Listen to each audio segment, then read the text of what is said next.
So Ryan, I wanted to ask you about data strategy and the new sort of challenges of balancing personalization and privacy and what's possible and sort of how is that changing?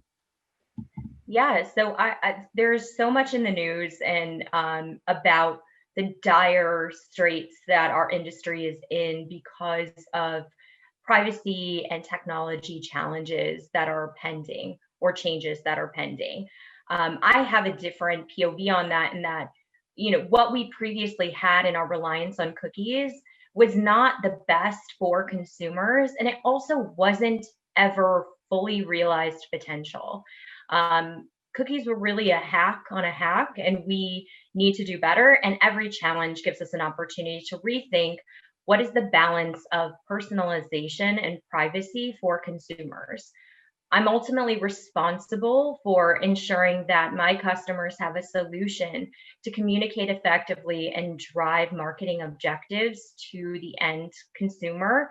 And so the value and the balance of having interoperability for privacy, consent, and identity solutions is paramount to their success and is really what we're focused on delivering for them.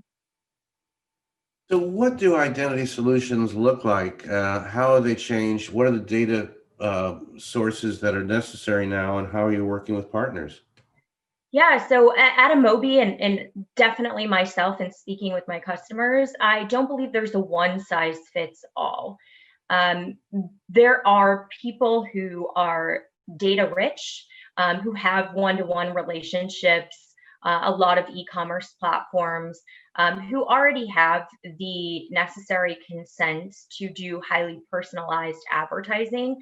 But in those cases, they don't necessarily have the opportunity to pass that consent outside of their own walls. So that is a big focus, is having an ability to tie different solutions together, because not everyone is going to choose the same identity partner.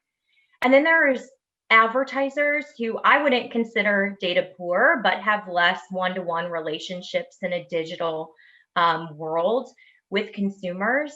And they must have a way to enrich the information that they have on not even a one-to-one, but on a broader base, on a panel base, to have meaningful interactions and experiences with the consumers or with their customers.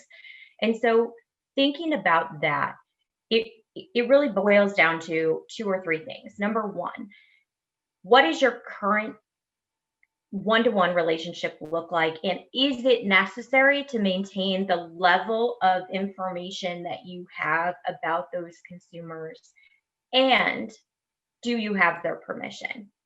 I would argue that we have way too much information about consumers and we don't even use it properly.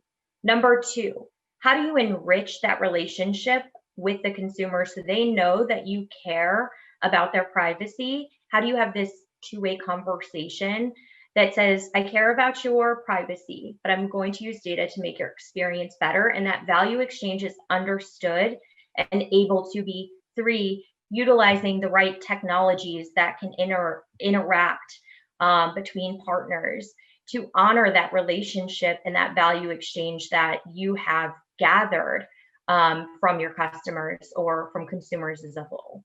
And Ryan, tell me what's new with Amobee, the work that you guys are doing in the data space, and sort of innovations that you look forward to advancing in the new year.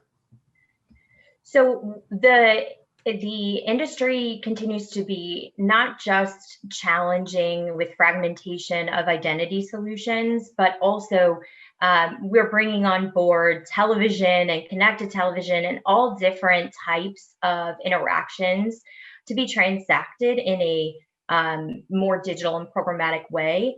But for us, it's about really being able to operate with multiple partners.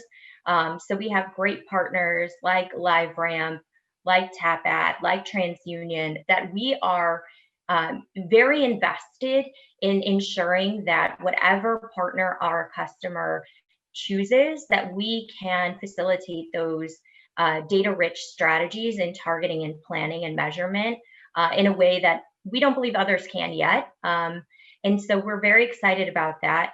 But Andy, I was reading today, one of our partners, TransUnion, put out a study that said that there was, I think, 70% increase in consumers spending time or investing in paid subscription services for CTV. And I think it's funny because at the same time, our industry is talking about, cookies.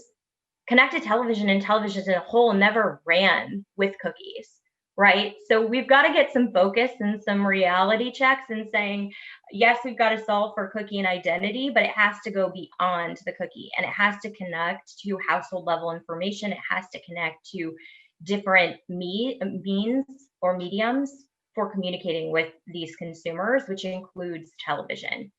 So hopefully that answers your question, but our focus is really on bringing choice to our customers so they can have that one-to-one relationship or one-to-many relationship that balances consent with personalization.